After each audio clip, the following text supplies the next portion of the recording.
Okay, so welcome to another lesson for Social Science 8. Today we are going to talk about professionals and practitioners in counseling. So we will focus more on guidance counselors, but there are other people who are practicing or practitioners in counseling like psychologists, psychiatrists, social worker, and then minister or a priest. Um, we will be talking about roles and functions of counselors, also specific work areas in which counselors work, their career opportunities for counselors, what are the values, rights, responsibilities, and accountabilities, and then what are the ethical and unethical behaviors among counselor. So let's begin. Okay. So by the way, I am presenting a presentation by Jennifer Pajaron. Okay. All right. Okay. So here, let's talk first about the roles of guidance counselor. Now, there are a lot of roles that guidance counselors play. So, number one, or the very main thing that they do, or their role, is to assist the person or persons or clients. I'm gonna correct myself.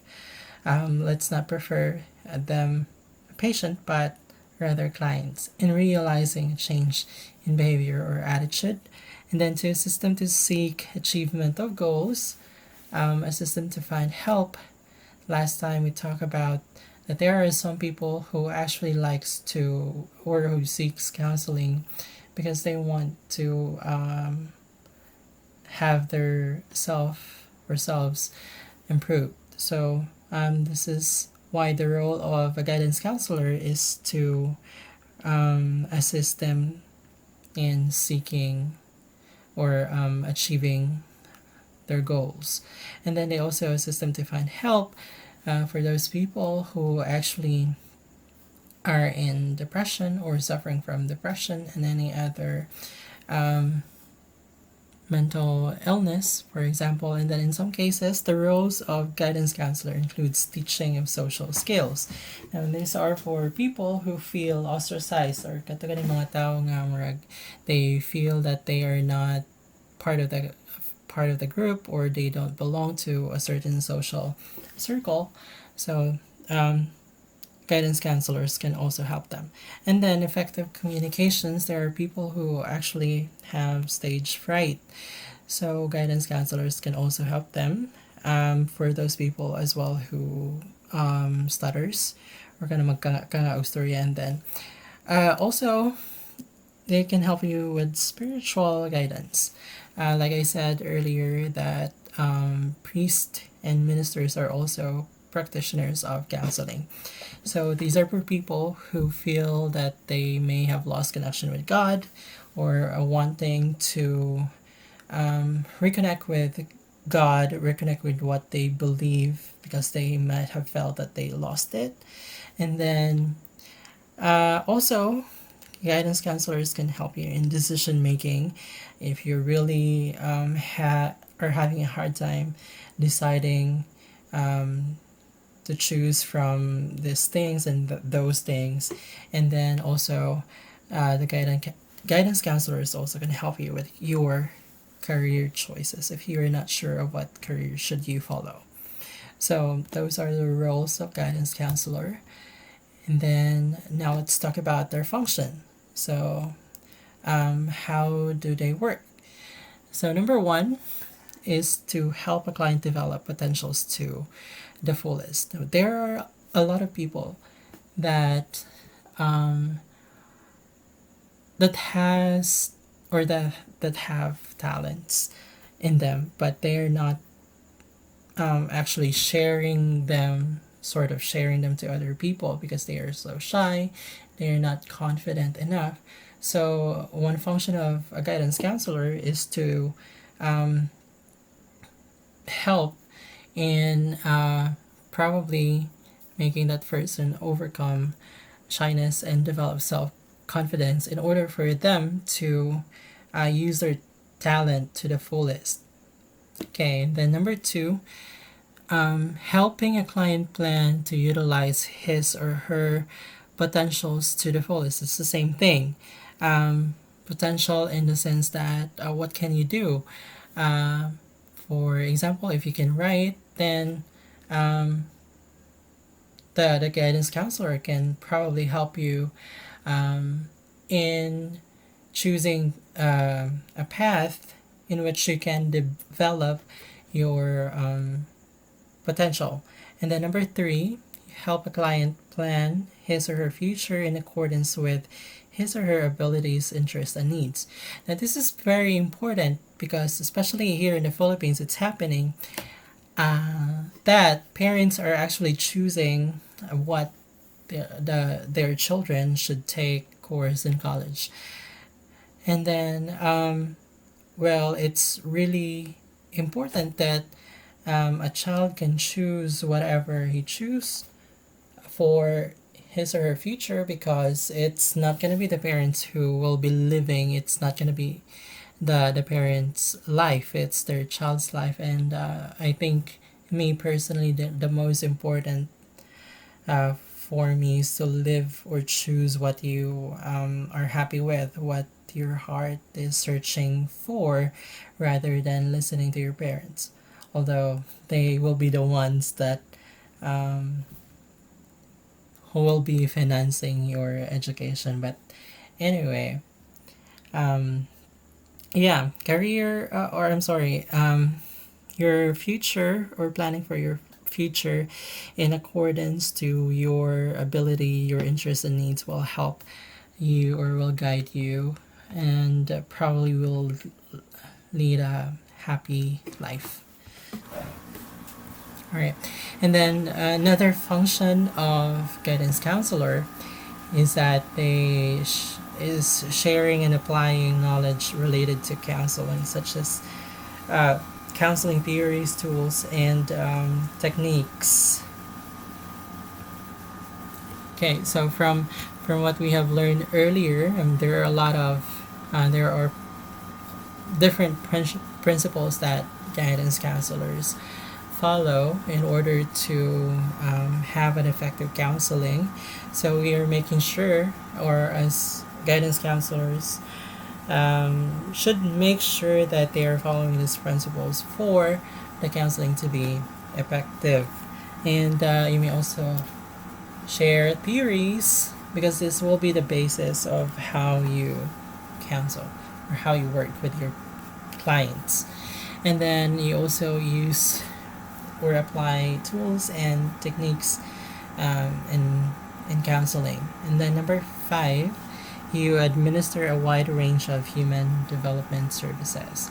Community engagement is one of the human development services. How will you develop, when we speak of human development services? We need to be involved with another human or another person, because from our experiences with other person, we can gain learnings from them, and that we can develop as a human. Okay, so next topic would be, what are the competencies for a guidance counselor? So number one, you should have the ability to administer and maintain career guidance and counseling program. Now, this is all about career guidance. So you should know, or you should have knowledge about the different career that are available for, let's say, a client to choose from. There are really a lot, like the courses that you can take in college, and what are the possibilities, or what are the possible career opportunities that one can take from taking that course, or one can have while taking that. right, the second competency for guidance counselors are they should be capable career advocates. So when we speak of being an advocate, you should be a firm believer of um, the idealism that you choose to advocate or choose to believe.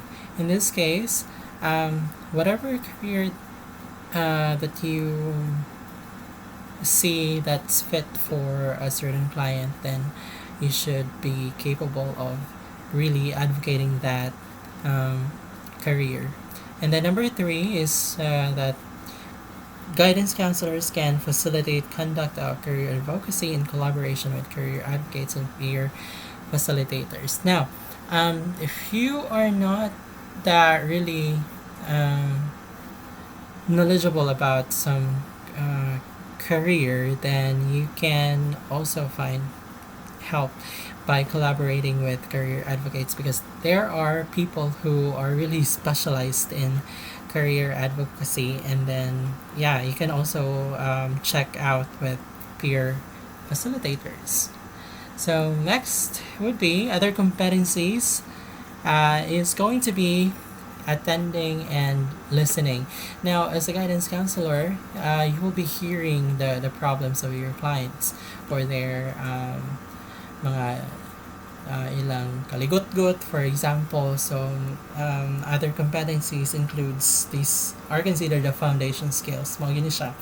Number one is attending and listening. So when you attend, you really are present at the moment.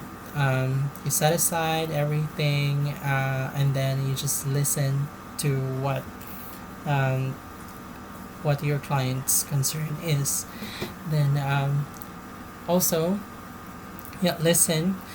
Listen again is different from hearing, because when you listen, there is an understanding involved, and when you understand your client, you will lead to the right response, or you will understand the problem of the client. And then when you understand the problem, that is when you can provide a correct solution to what he or she is going through. And then number two is your reflective skills. Now, reflection is a very good way to learn, but here we're talking about your reflective skills. So when we speak of reflective skills, okay, when we speak of reflective skills, it's how we are able to see the inside and not just the outside. It's different from your reactive skills. Reflective is, or reflective skill involves deep thinking. So if you have a problem, let's say you would think, or you would ask yourself or talk to yourself probably, how did it start? What do you think really is a problem? What's causing the problem? And then if you have figure out by reflecting the problem, then you can provide the correct solution. So as a guidance counselor, you should have a really, really good reflective skill. And then number three is probing skills. So probing is just like investigating. So you ask questions. Why do we have to ask questions? We ask questions in order for us to know, in order for us to get to the bottom of what the client again is experiencing at the moment. Because there are some seeks in the first place, they're seeking help because they don't understand what they're going through. They don't know what to do already, and it's important that we go to it's important that we have to find the reason why something is happening, or the client is experiencing something which is really bad that they need counseling. So again, we need to ask the right questions in order for us to get to the bottom of the bottom of the things that the client is experiencing. Now, what are the 4 common skills in applied social sciences for guidance counselors? So number 1 is communication skills. It's very understandable because you have to communicate with your client. And then number 2 is you have to have a motivational skill. Now, this is important because your client most of the time are desperate, and most of the time they're sad, they are anxious. Now you have to be very motivate, or you have to have this motivational skills in order for you to motivate them. And these people are very vulnerable. Some of them are actually thinking how or having suicidal thoughts and any other bad thoughts or idea that they have in mind. So as a counselor, motivate them to get them back on track. And then number 3 is problem solving skills. This is also an important skill as a guidance counselor because in the first place they do not seek help or seek counseling if they do not have problems. And most of the time, again, these are problems that they think they cannot handle anymore. And then number 4 is the conflict resolution skills. So one reason again why people seek counseling is that they have conflict with their family or their friends or their past relationship. Now you have to have, as a counselor, you have to have conflict resolution skills for you to advise or give pieces of advice to your client on resolving conflict. Conflict happens in a family, in work, in your community, everywhere, actually. So those are the 4 common skills in applied sciences that are applicable to being a guidance counselor. All right. Now, where are the areas of? Sorry, what are the areas of specialization for counselors? So first is the child development and counseling. So you will be working with this specialization will work with child issues. Some children may have experienced traumatic events, or just like car accidents. What else? Rape. It's a sad thing. And then number 2, adolescent development and counseling. So you will be working with heartbreaks, for example. Also, same thing, rape. And the development of their body. There are, I've actually read a novel that he feels that he is actually a girl inside a boy's body. So they actually seek counseling for that. And then number 3, gerontology or the age.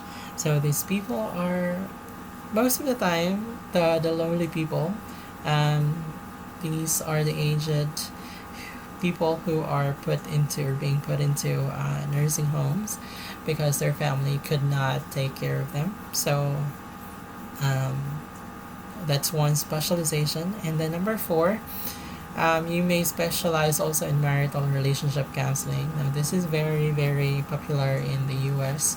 because they have a lot of divorce cases there. And then number 5, health. Or let me go back to number 4. In the Philippines, we don't have any divorce yet. So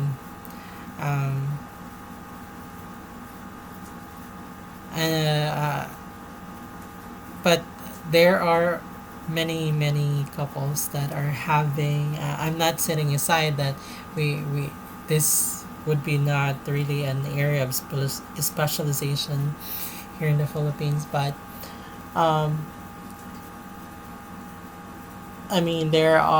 have a lot of domestic violence happening in the Philippines as well. So we're specializing in marital relationship counseling would be better as well. And then number 5 is health. Probably health So, yeah, health is one thing that you can specialize because uh, being or having told that you have only 9 months to live is devastating and very, very life changing. I mean, how will you spend those time? Uh, how do you think that your life's going to end in 9 months? So there are many people experiencing this, especially those who have terminal illness like cancer and let's say also HIV and many, many other uh, health concerns that would be devastating to a person. And then number six, you can also specialize about career and lifestyle. So you will be knowing a lot of career path that a person can choose from.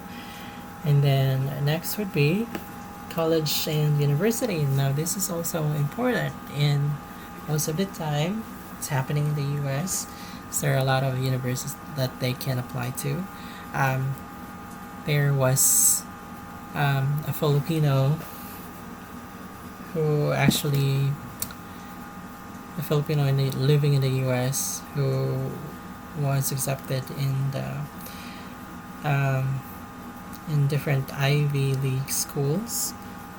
So he is really, really a smart kid, probably, and he had a hard time choosing or which one should he choose for college university. So you can also specialize, or this is the reason why this is also an area of specialization. And then number eight, drugs. It's all about being sober, like getting out from drugs. People who are addicted and wants to have a new life or wants to get away with drugs. You can also specialize in that. And then number nine, consultation. This is very understandable. And then number 10, you can also uh, counsel or specialize in counseling in business and industry. And there are also other specialties that are not mentioned in this. Okay, but those 10 are the main areas of specialization in counseling. Okay, now let's talk about career opportunities of guidance counselors. So you can be a guidance counselor in educational and school, or you can be a guidance counselor in universities or schools, and also in vocational or career counselors. You can be marriage and family counselors. The number 4, you can be an addiction and behavioral counselor. And then number 5, you can be a mental health counselor. You'll be working with people who have a mental health condition. And then number 6, let me go back to number 1 here. In education and school, you'll be working with students, their family problems, their grades problems, and teenage issues if you will be in the middle school or senior high school.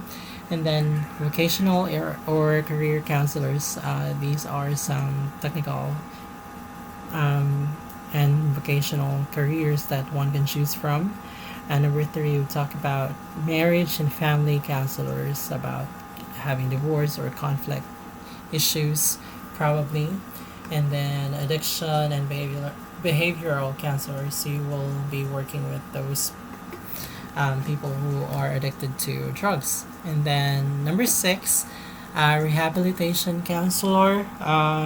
Those people who are undergoing rehabilitation, whether that's drug rehab or those physical rehab, those people who are or who had recent physical or who had recently have surgery or operation. And then number 7 is genetic counselor. It has something to do about genes or genetics.